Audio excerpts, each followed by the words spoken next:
the silence before the storm. Ambassador Marcus Reeves stood at the reinforced observation window of the Galactic Union flagship Eternal Accord, watching a world die in slow motion. His reflection stared back at him in the transparent alloy, a man in his late 50s with graying hair and eyes that had seen too much suffering across 100 diplomatic missions. But nothing had prepared him for this. Below, the planet Ketros Prime burned. Cities that had stood for millennia crumbled under orbital bombardment. Ships tried desperately to evacuate civilians, only to be hunted down by hegemony interceptors like wolves chasing scattered sheep.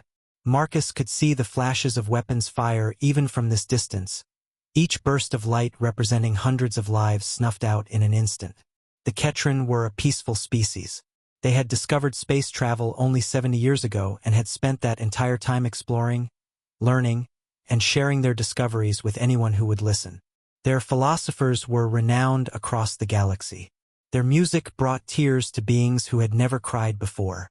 Their scientists had made breakthroughs in medical technology that had saved billions of lives across dozens of worlds. And now they were being exterminated because the hegemony empire wanted their planet's strategic location and rare mineral deposits. Marcus pressed his palm against the cold window. Through his translator implant, he could hear fragments of distress calls from the surface. A mother begging for someone to save her children. A hospital broadcasting a final message before the power failed. A planetary defense coordinator ordering his remaining forces to fight to the last, knowing it was hopeless.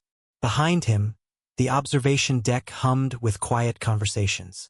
Representatives from the 17-member species of the Galactic Union stood in small clusters, their various forms and features creating a tapestry of galactic diversity. Some looked uncomfortable. Others seemed genuinely distressed. A few were already drafting the strongly worded condemnation that would be issued after the massacre was complete. Marcus had been part of the Galactic Union for 12 years, ever since humanity had achieved faster-than-light travel and made first contact. He had believed in the Union's mission to promote peace, facilitate trade, and provide a forum where conflicts could be resolved through words instead of weapons. The Union Charter explicitly forbade military intervention in conflicts involving non-member worlds. It was a rule designed to prevent the Union from becoming just another empire, imposing its will through force. But watching the Ketran die while following that rule felt like being complicit in murder. A hand touched his shoulder. Marcus turned to see Ambassador Lyria, a tall, willowy being from the Solian Collective. Her species communicated primarily through bioluminescent patterns on their skin, but she had learned human languages out of respect for Earth's diplomatic corps. "You should not torture yourself by watching," Lyria said softly, her skin flickering with patterns of sympathy and concern. "There is nothing any of us can do." "There is always something that can be done," Marcus replied, his voice rough. "We choose not to do it." "The Charter is an excuse," Marcus interrupted. "A legal shield we hide behind, so we can pretend our hands are clean." Lyria's skin patterns shifted to surprise, then to something resembling sadness. "I understand your frustration, Ambassador Reeves. Humans are an emotional species. You feel things deeply, but the Charter exists for important reasons. If the Union begins interfering in external conflicts, where does it end? We would become the very thing we were created to prevent." Marcus wanted to argue, but he knew Lyria was only repeating what they all told themselves, what they all believed. He had believed it too once. On the view screen, a Ketran colony ship tried to make a run for deep space. It was a civilian vessel, built for long-term habitation, not combat. It was slow and ungainly, packed with refugees who represented the last hope of Ketran survival. 3 hegemony destroyers intercepted it within minutes. The first weapon's blast crippled its engines. The second and third tore it apart. Marcus closed his eyes, but the image was burned into his mind. The emergency council session was called 6 hours later. By then, the battle in orbit was over. The Ketran fleet had been completely destroyed. Hegemony troop transports were landing on the surface to begin the occupation. Preliminary reports suggested that 70% of the Ketran population was already dead. The council chamber was a massive spherical room at the heart of the Eternal Accord. Representatives sat in their designated sections, arranged in concentric rings that allowed everyone to see and be seen. At the center floated High Chancellor Vorn, a crystalline being whose body refracted light into beautiful patterns that shifted with his emotional state. Right now, those patterns were subdued and dark. "We are gathered to discuss the tragedy unfolding on Ketros Prime," Vorn began, his voice resonating through the chamber's acoustic systems. "The loss of life is devastating. The Union extends its deepest sympathies to any surviving Ketran people." "Sympathies," Marcus muttered. He sat in the human section with his small staff. Earth had only 3 representatives in the Union, reflecting humanity's junior status as a relatively new member species. Vorn continued, "I have reviewed the Charter provisions regarding intervention in external conflicts. Article 7 is clear. The Union may not deploy military forces to interfere in disputes between non-member states. The Ketran people, while they had applied for membership, had not yet completed the integration process. They never will now," someone said from the Rethian delegation. "The hegemony timed this attack deliberately," added Ambassador Thelric of the Manther Unity. "They knew the Ketran application was still pending. They knew we would be bound by the non-interference clause." Vorn's crystalline body flickered with patterns of frustration. "What the hegemony has done is unconscionable. The Union will issue a formal condemnation. We will impose economic sanctions. We will do nothing that matters," Marcus said. His voice was quiet, but it carried through the chamber. All eyes turned to him. Marcus stood slowly, feeling the weight of every gaze. "Ambassador Reeves," Vorn said carefully, "you wish to speak?" "I do, High Chancellor." Marcus walked down to the speaker's platform at the chamber's center. His heart was pounding, but his hands were steady. He had spent the last 6 hours researching the Charter, reading every article, every amendment, every footnote. He had found something everyone else had either missed or chosen to ignore. 70 billion Ketran are dead," Marcus began. 70 billion beings who wanted nothing more than to live in peace and explore the universe. They trusted that the Galactic Union represented something better than the chaos of unregulated space. They believed that being part of the galactic community meant protection, not just trade agreements and cultural exchanges. "We all share your grief," Vorn said. "But the Charter, Article 7 forbids intervention in external conflicts," Marcus interrupted. "I know. I have read it approximately 50 times in the past few hours. But Article 12 provides an exception." The chamber went silent. Marcus could see confusion on many faces. Even Vorn seemed uncertain. "Article 12 addresses threats to Union security," Vorn said slowly. "The hegemony attack on Ketros Prime, while morally reprehensible, does not constitute a direct threat to Union member worlds." "Doesn't it?" Marcus pulled up a holographic display. The hegemony fleet, in order to reach Ketros Prime, passed through the Varlan corridor. This corridor is designated neutral space, administered by the Union to facilitate safe passage between sectors. "Yes, but Union sensor stations in the corridor detected the hegemony fleet. The fleet was traveling in full battle formation with active weapon systems. Under Section 4 of Article 12, any military force traveling through Union-administered space with active weapons constitutes a potential threat to Union security." Marcus could see some representatives checking their own copies of the Charter. Whispers spread through the chamber. "This is a technicality," Vorn said, but there was uncertainty in his voice now. "The hegemony was merely passing through. The Charter does not differentiate between passing through and invading," Marcus replied. "The law is clear. When a foreign military force enters Union space with hostile intent, any member world has the right to respond with appropriate defensive measures. The hegemony ambassador, a massive creature named Warlord Kravik, rose to his full 3-meter height. "This is absurd. You would invoke a security clause to justify military intervention? The humans are twisting the law to suit their emotional weaknesses." Marcus turned to face Kravik.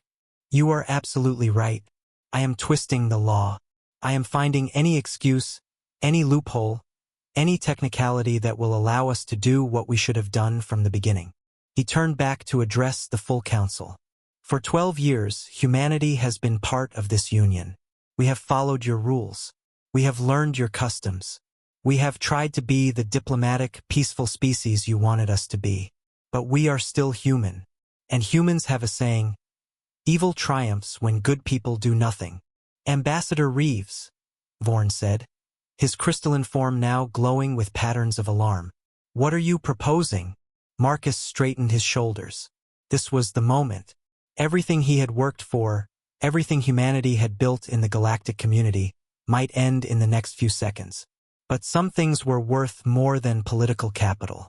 On behalf of the United Earth Government, I am formally invoking Article 12. Humanity is declaring the hegemony attack a threat to Union security. We are committing our military forces to respond. The chamber exploded in chaos. Representatives shouted questions and objections. Kravik was roaring threats. But through it all, Marcus stood firm. You do not have enough ships, Vorn said, once order was partially restored. Earth's fleet numbers perhaps 200 vessels. The hegemony has over 1,000 in that sector alone. What you are proposing is suicide. Marcus smiled. It was not a happy smile. High Chancellor, for the past 12 years, humanity has been building ships. We have been training crews. We have been preparing for the day when our strength could make a difference. He activated another holographic display, this one showing real-time fleet positions. Vorn's crystalline body flared with shock as he saw the data. The Earth Defense Fleet consists of 743 warships, Marcus said. We have been constructing them at shipyards throughout the Sol system and at our colony worlds. We did not announce this because we knew the Union would see it as militaristic. We knew you would question our commitment to peace. He looked around the chamber, meeting the eyes of each ambassador in turn. We built these ships because we come from a world where we learned, too late and too often, that peace can only be preserved by those willing to defend it. We built them hoping we would never need to use them. Marcus paused, letting his next words carry the full weight of human determination. But we will not stand by and watch genocide. We will not hide behind legal technicalities while innocent people die. The Ketran cannot defend themselves, so we will defend them. This is madness, Kravik snarled. The hegemony will crush you. Maybe, Marcus agreed, but we will make you bleed for every meter of space. We will make you pay for every Ketran life. And when this is over, every species in the galaxy will know that humanity stands with the innocent, no matter the cost. He turned back to Vorn. High Chancellor, I am not asking for permission. Under Article 12, Earth has the right to respond to security threats. I am informing you of our decision as a courtesy. The Earth Defense Fleet is already en route to Ketros Prime. They will arrive in 18 hours. Vorn was silent for a long moment. Then he spoke, his voice barely above a whisper. If you do this, you may drag the entire Union into war. I know, Marcus said quietly, but some things are worth fighting for. The Ketran are worth fighting for. As Marcus walked back to his seat, he caught sight of Lyria. Her skin patterns showed a complex mixture of emotions. Fear, admiration, and something that looked like hope. The session dissolved into further chaos, but Marcus barely heard it. He had done what needed to be done. Now everything depended on Admiral Chun and the fleet. Humanity was going to war. The tide turns. Admiral Sarah Chun stood on the bridge of the UEDS Defiant, watching the tactical display as her fleet emerged from faster-than-light transit. 743 ships materialized in the Ketros system in perfect formation, their hulls still glowing from the energy discharge of the jump. Around her, the bridge crew worked with practiced efficiency, their faces calm despite the magnitude of what they were about to do. Sarah was 52 years old, a veteran of the Mars Rebellion and the Titan blockade. She had fought in the last wars humanity waged against itself before achieving true unity. She knew the cost of combat. She knew what she was asking of her crews. All ships report ready status. Admiral, Commander Park announced from the tactical station. We have full formation integrity. The Hegemony fleet is holding position around Ketros Prime. They have detected our arrival. Ship count, Sarah asked. 934 Hegemony warships, Admiral. They outnumber us approximately 5-4. Sarah nodded. The intelligence reports had been accurate. The Hegemony had committed a massive force to this invasion, confident that no one would challenge them. They were about to learn otherwise. Open a channel to the Hegemony fleet, Sarah ordered. Let me speak to whoever is in command. A moment later, the main view screen flickered to life. Warlord Kravik's face appeared. His features twisted into what might have been amusement. Behind him, Sarah could see the bridge of his flagship, the Eternal Dominion. It was massive, easily 3 times the size of the Defiant. So, Kravik rumbled, the humans have actually come. I did not think your species was capable of such foolishness. You are outnumbered and outgunned. Your diplomat's brave words cannot save you here. Warlord Kravik, Sarah said calmly. I am Admiral Sarah Chun of the United Earth Defense Fleet. You have 18 hours to withdraw all Hegemony forces from Ketros Prime and surrounding space.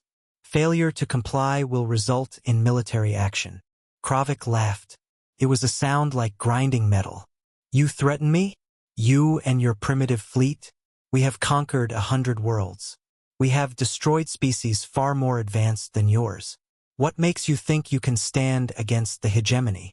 Sarah's expression did not change. We're human. We don't need to think we can win. We just need to believe some things are worth fighting for. She gestured to Commander Park, and the transmission ended. All ships, Sarah announced over the fleet-wide channel. This is Admiral Chun. In a few minutes, we are going to engage an enemy that outnumbers us. They are experienced. They are powerful. They have never known defeat. She paused, letting her words sink in. But they have never fought humans before. They don't understand what drives us. They don't know that we are descended from people who crossed oceans in wooden boats, who climbed mountains because they were there, who looked at the stars and refused to believe they were out of reach. On the tactical display, Sarah could see every ship in her fleet. 743 vessels. 743 crews. Approximately 400,000 human beings who had volunteered for this mission, knowing they might not return. The Ketran cannot defend themselves, Sarah continued. They need us. They need humanity to stand between them and extinction. So that is what we will do. We will fight. We will bleed. And we will show the galaxy what happens when you threaten innocent people while humans are watching. She took a breath. All ships advance. Weapons free. Let's bring our people home. The Earth Defense Fleet surged forward. The Hegemony fleet moved to intercept, their formation precise and professional. They had done this countless times before. They knew how battles unfolded. The two fleets would exchange long-range fire, testing each other's defenses. Then they would close to medium range, where the real fighting would begin. Eventually, one side would break and retreat or be destroyed completely. They expected the humans to follow the same patterns. They were wrong. The human fleet did not slow as it approached weapon range. The ships did not adopt defensive formations. Instead, they accelerated, pushing their engines beyond safe limits, charging directly at the Hegemony lines like an ancient cavalry charge. They are insane, Kravik's tactical officer reported. They are going to ram us. All ships, concentrate fire on the leading edge of their formation, Kravik ordered. Destroy them before they reach us. The Hegemony opened fire. Energy beams and missiles filled the space between the fleets. The first human ships to enter range were hammered by overwhelming firepower.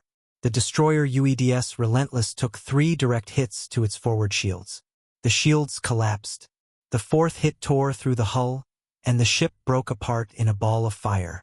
But the human fleet did not slow. The cruiser UEDS Courageous lost its port engine section to a Hegemony railgun strike. It spun out of control, trailing debris and atmosphere. The captain, refusing to abandon ship with wounded still aboard, aimed the dying vessel at a Hegemony battlecruiser and fired everything she had. The Courageous exploded, but not before its final barrage crippled the battlecruiser's weapons systems. Still, the human fleet pressed forward. On the bridge of the Defiant, Sarah watched the casualty reports pile up. 20 ships lost. 30, 40. Each one represented hundreds of lives. Each one was a piece of her heart torn away. But she did not call for retreat. This was what they had prepared for. This was what they had chosen. "Admiral, we are entering close range," Commander Park reported. "Hegemony formation is beginning to fragment. They did not expect us to close this quickly. All ships execute Wolf Pack protocol," Sarah ordered. The human fleet split into dozens of smaller groups, each consisting of 5 to 10 ships. They dove into the hegemony formation like sharks attacking a school of fish, targeting isolated vessels and overwhelming them with concentrated fire before moving to the next target. The hegemony tried to maintain their formation, but it was impossible. Human ships were everywhere, moving erratically, accepting damage that should have crippled them but somehow staying in the fight. Kravik had been right about human technology being less advanced, but he had not understood human engineering philosophy.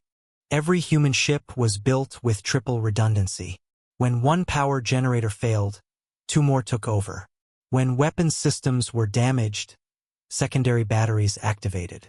When hull breaches threatened the crew, compartments sealed automatically and emergency life support kicked in. Human vessels were not elegant or efficient. They were stubborn. They were built to absorb punishment and keep fighting. The battle descended into chaos. A human frigate, its entire forward section blown away, crashed into a hegemony destroyer at full speed. Both ships were destroyed, but the explosion took out 2 nearby hegemony corvettes as well. A human carrier, its flight deck in flames, continued launching fighters even as the rest of the ship came apart. The fighters formed up and attacked a hegemony command ship, their small weapons pecking away at its shields until they failed. Everywhere Kravik looked, humans were dying, but they were taking the hegemony with them. "This is not warfare," Kravik said, watching the carnage unfold. "This is madness. They fight like they do not care if they live or die." His tactical officer checked the displays.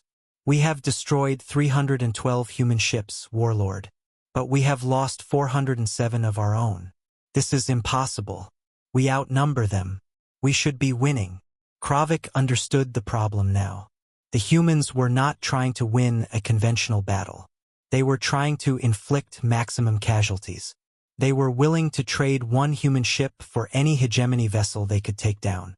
And because human crews seemed to have no sense of self-preservation, because they rammed damaged ships into enemy vessels or fired until their reactors exploded, they were getting better than even exchange rates.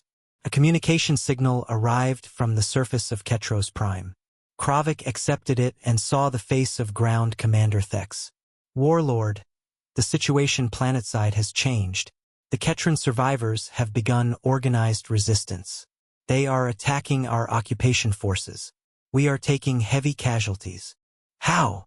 Kravik demanded. "Their military was destroyed. Their leadership is dead. They saw the human fleet arrive, Warlord. They saw humans dying to save them. It has given them hope. They believe they can win." Kravik terminated the connection. He looked at the tactical display, at the burning wrecks of ships from both sides, at the human vessels still pressing their attack despite horrific losses. Then he saw something that made his blood run cold. New contacts were appearing on long-range sensors. Ships were emerging from FTL transit. Not human ships. Others. Identification, Kravik snapped. Solian collective vessels, Warlord. 43 ships. They are taking position alongside the human fleet. More contacts appeared. Manther Unity ships. 21 vessels. And more. Rethian Confederacy. 15 vessels. Kravik watched in disbelief as ship after ship arrived from members of the Galactic Union. They were not all coming. Many species had chosen to stay away, unwilling to risk war with the hegemony. But enough had come. Enough had seen what humanity was willing to sacrifice and decided they could no longer remain neutral. A communication request came through from one of the Solian ships. Kravik accepted it, seeing Ambassador Lyria's face appear on his screen. "Warlord Kravik," she said, her skin patterns glowing with determination. The Solian Collective cannot provide weapons or soldiers. We are not warriors, but we can offer medical support. Our hospital ships are en route to treat human wounded, and we can use our ships to shield human medical vessels from your fire. More transmissions arrived. The Manther offered their advanced targeting systems. The Rethians brought jamming technology. Species that had never fought a war were contributing what they could. And more were coming. Ships continued to arrive, dozens, then hundreds. Not all were military vessels. Some were merchant ships whose crews had simply decided to come. Some were exploration vessels. Some were civilian transports whose captains had armed them with whatever weapons they could find. The galaxy was watching, and the galaxy had chosen a side. On the bridge of the Defiant, Sarah felt tears running down her face. She had prepared herself for heroic sacrifice. She had been ready to die for the Ketran. She had not dared to hope that humanity's stand would inspire others. "Admiral," Commander Park said quietly, "we are receiving tactical data from the Manther. They are linking their targeting computers to ours. Our accuracy is improving by 40%. The Rethians are jamming hegemony communications," another officer reported. "Their fleet coordination is breaking down. Solian medical ships are treating our wounded," came another update. "Casualties are being evacuated to their hospital vessels." Sarah wiped her eyes and straightened in her command chair. "All ships, regroup and reform. We are not alone anymore. Let us finish this." The combined fleet pressed forward. The hegemony, facing an enemy that had grown from 700 ships to over 1,000, began to falter. Their formations broke. Ships started to withdraw without orders. Kravik stood on his bridge and watched his fleet disintegrate. He had never retreated before. In 3 centuries of conquest, the hegemony had never been forced to withdraw. But he was not a fool. He could see when a battle was lost. "All ships," he said, the words like poison in his mouth, "begin withdrawal. We are leaving this system." The hegemony fleet turned and fled. On the surface of Ketros Prime, the surviving Ketran watched the orbital battle turn. They saw the hegemony ships retreat. They saw human vessels burning in the void, sacrifices made for people the humans had never met. And they fought back with renewed strength, driving the remaining hegemony ground forces from their world. The battle was over. The cost had been terrible. 431 human ships destroyed. Over 200,000 human lives lost. Additional casualties from the allied species that had joined the fight. But Ketros Prime was free. Sarah stood at the observation window of the Defiant, now in orbit around the liberated world. The ship was scarred and battered, held together by emergency repairs and the determination of its crew. Around her, the remnants of the fleet did the same, wounded vessels protecting each other as they regrouped. Marcus Reeves came aboard via shuttle, along with a delegation from the Galactic Union. High Chancellor Vorn was with them, his crystalline form displaying patterns Sarah had never seen before. "Admiral Chun," Vorn said formally, "on behalf of the Galactic Union, I must inform you that your actions have created a significant diplomatic situation. The hegemony is demanding reparations. They claim you committed an act of war." Sarah turned to face him. "And what does the Union say?" Vorn was quiet for a long moment. Then his crystalline body began to glow with new patterns, patterns of pride and determination. "The Union says that perhaps it is time we stopped being observers. Perhaps it is time we learned from humanity what it means to stand for something greater than ourselves." He gestured to the planet below. "The Ketran people have been granted emergency membership in the Galactic Union. They are under our protection now. All of them because of what you did." Marcus stepped forward. "It's not just the Ketran, Sarah. 7 other species have petitioned for Union membership in the last 12 hours. Species that were too afraid before, that thought being neutral was safer than taking sides. They saw what happened here. They saw what humans sacrificed. They saw other species joining the fight." He smiled, though his eyes were wet. "You changed something fundamental today. The Union will never be the same. We can never go back to just watching and doing nothing." Sarah looked out at the damaged ships of her fleet. She thought of the 431 vessels that would never return home. She thought of the families that would receive the news she had dreaded giving. She thought of the price humanity had paid for this victory. Was it worth it? She asked quietly. Marcus followed her gaze. Ask the Ketran children who will grow up free. Ask the species who no longer have to face extinction alone. Ask the galaxy that now knows someone will stand up for the innocent. He placed a hand on her shoulder. Ask me in 100 years when the Ketran have rebuilt, when the Union has become something better than it was. Ask me when history judges what we did today. Sarah nodded slowly. She understood. Some questions could not be answered in the immediate aftermath. Some truths took time to reveal themselves. But looking at the planet below, at the Ketran cities no longer burning, at the people who would live to see tomorrow because humanity had refused to stand aside, she thought she already knew the answer. 3 weeks later, a memorial was established in Earth orbit. 431 markers, one for each ship lost at the Battle of Ketros Prime. On each marker was inscribed the ship's name and a simple phrase. They stood between the innocent and those who would do them harm. They asked for no reward. They expected no recognition. They simply believed that some things are worth fighting for. The memorial became a place of pilgrimage. Species from across the galaxy came to pay their respects. The Ketran came in greater numbers than any other, bringing flowers from their world, placing them at the markers, and telling their children stories of the day humanity came to save them.